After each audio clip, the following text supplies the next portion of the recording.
Do you believe that a dream can survive any challenge, even the lack of money to save the life of those who love you?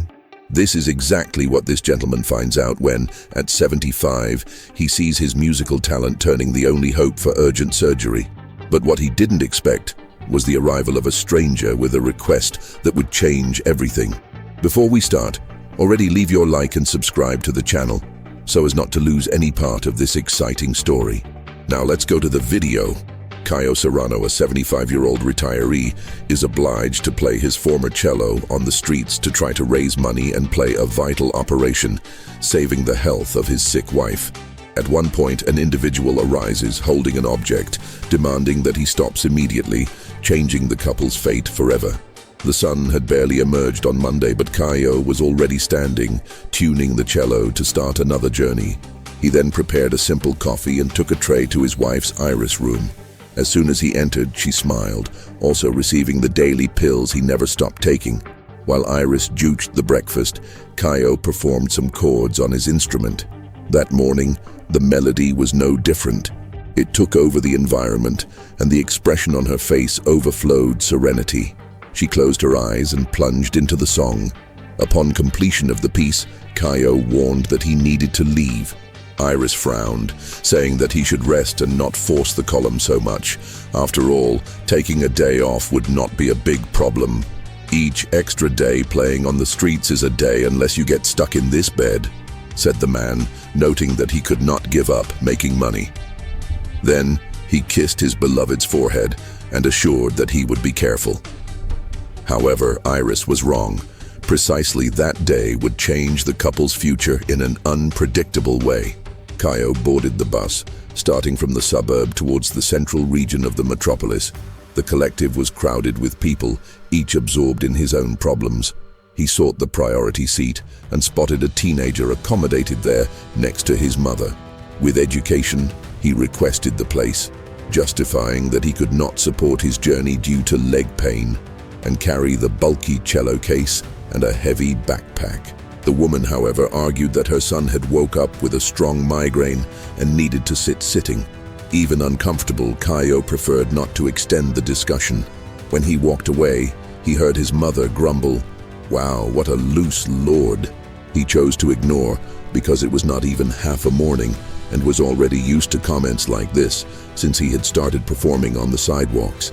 Arriving at the center, the elderly sought his usual point and settled the cello cover on the floor.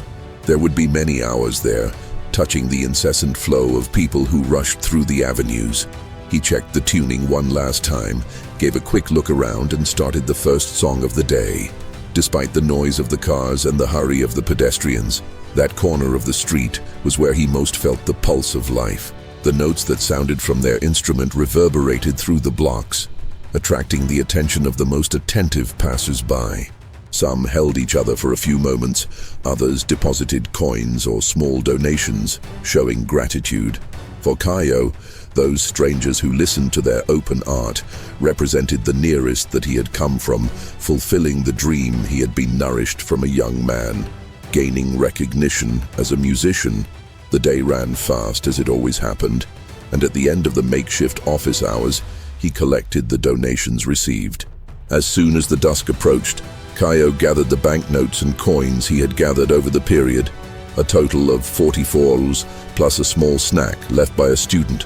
Although it wasn't much, he accepted with humility, as there were times when he had returned with even less. As for the snack, he already had in mind which homeless would enjoy that food. Feeling tired, kept the cello and prepared to return home, without suspecting that that late afternoon would bring him a surprise. With the sunlight dissolving on the horizon, Caio rested his arms, about to leave, when a boy approached holding a cell phone in the laugh. The musician noted that he had been filmed since his last song. Before he could say something, the young man removed a considerable note of his pocket and reached for him. "Lord, here. Fits this or want more?" He sketched an affable smile, displaying $50 in his hand. Caio's eyes shone before that solidary gesture. The unknown presented himself as Gustavo and said he was a lover of good music, following a multitude of artists, but had never listened before the composition performed by Caio. "Where did you learn you?" Intended. "I heard first inside my own head when I was still a teenager," answered the elderly, causing curiosity in the young man. Kayo revealed to have composed several songs throughout his life, selecting the best to record a simple album, made possible with the help of an old friend. "Nothing great, only your voice and cello, but occasional sales on the street served to complement the income." Gustavo was impressed and wanted to know how the elderly had learned to play so well. Gaius explained that his father had an instrument store and that since childhood he had a kind of gift. Just playing a few days with a new instrument to reproduce any ear melody. "I never became famous," he confessed, "but I won the partner of my life with my talent. That composition you heard was the first that composed to her." Gustavo captured the emotional burden on that memory, but quickly changed the subject. "How about a coffee, sir?" The retiree agreed and commented that the day had been fruitful, as he would go home with 94 dollars. Gustavo did the math and concluded that if it were not for his donation, Kayo would finish the journey with much less than half of that amount, after hours of work on the streets. And the worst, someone with such skill. In the cafeteria, Gustavo ordered a cappuccino and a piece of cake, while Kayo took only one express.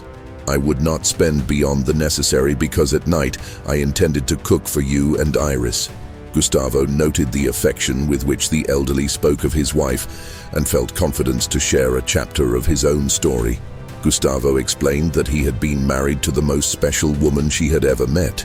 She went to him, her children's mother, and the reason for her greatest inspiration. However, a serious car accident took his life as he was absent, traveling to work. She remained hours in surgery, and Gustavo could not arrive on time. When it finally returned, it was too late. Since then, he had carried a huge fault for not being present at the crucial moment. 1,000 times he had wondered, what if I had stayed in the city? What if I had arrived before? Kayo advised the young man not to be attached to conjectures about what could have been, because it would not bring anything constructive. He commented that he and Iris could never have children, despite many attempts. At certain times, they even considered adoption, but never took the plan ahead. From time to time, they still thought, what if we had adopted a child? Could she help us now?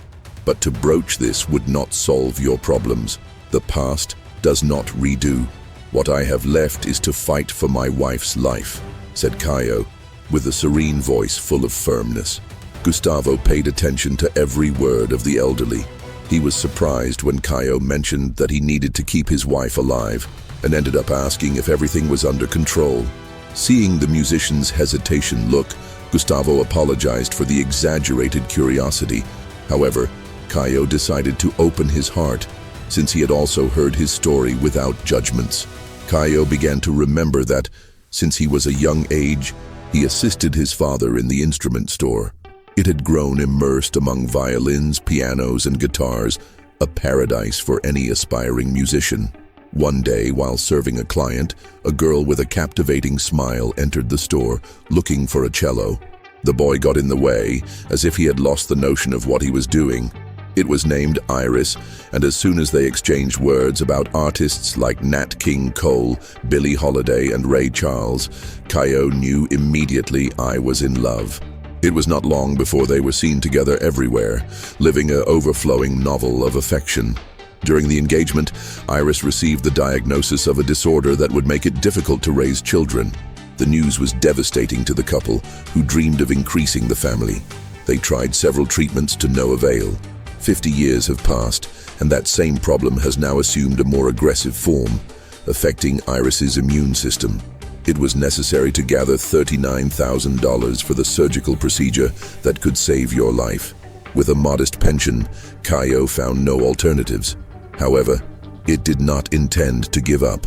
He then decided to resort to the music, playing daily outdoors in the hope of each coin to make a difference against the tight clock. About 15 days have passed for Kayo to accumulate $800. There was still a long time to reach the colossal amount, but even so, he saw a breath of optimism.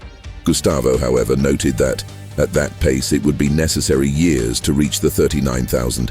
It's too long for someone sick, especially at an advanced age, he protested.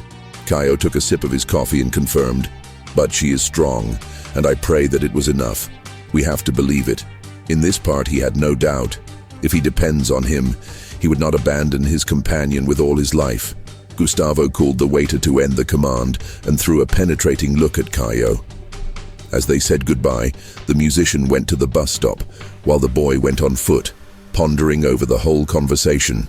At home, Gustavo leaned back on the couch and evoked the memories of his deceased wife, reflecting that although he enjoyed professional success and privileges, nothing filled that emptiness. The relationship with their children since then has never been the same either. Remembering Caio's words about not being stuck in regret, he realized that he could still reconcile with his family and touch his life forward. It was already closed night when Caio returned home. He closed the door carefully and went straight to an old metal box on the room shelf where he deposited the money obtained on the day. Iris rests on the bed, distracted with a book.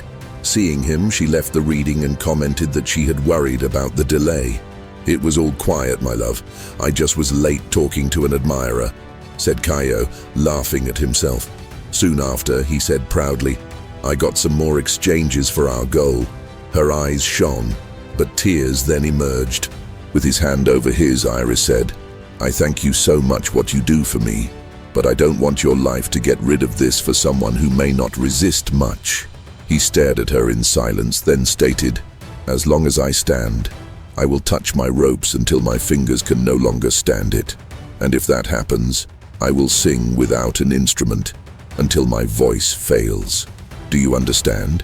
Nothing will make me stop." Iris knew that those words came from the bottom of their hearts. They hugged, and lying down, she quickly fell asleep. Gaius, in turn, stayed for a while looking at the moon, prayed softly, and only then fell asleep. A few weeks later, Caio performed in the same place as always. Upon completion of a melody, he noticed the approach of someone familiar, Gustavo. The young man asked him to interrupt his performance and handed an envelope to the elderly, who, without understanding, asked what it was about. Then Gustavo began explaining that he worked on a producer specializing in launching artists.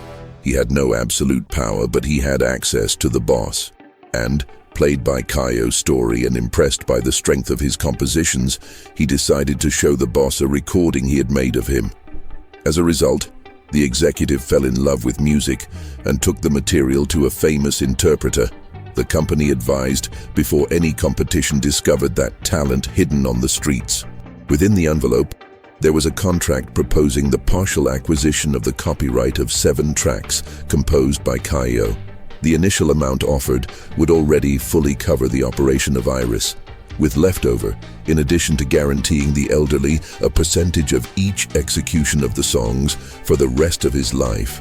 If Caio agreed, just sign. Taken by emotion, he could barely hold the pen.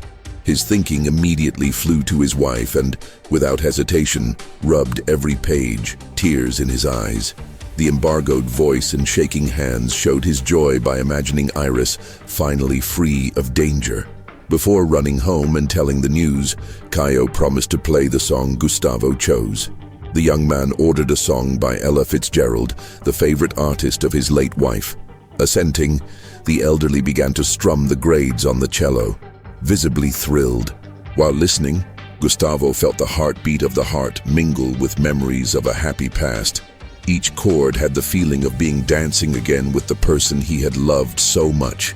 In the end, he opened his eyes, took a deep breath, and squeezed Caio's hand. Gustavo felt a weight out of his back. Determined to reconcile with life and his children, he realized that his wife's memories needed not be a burden, but a treasure of love.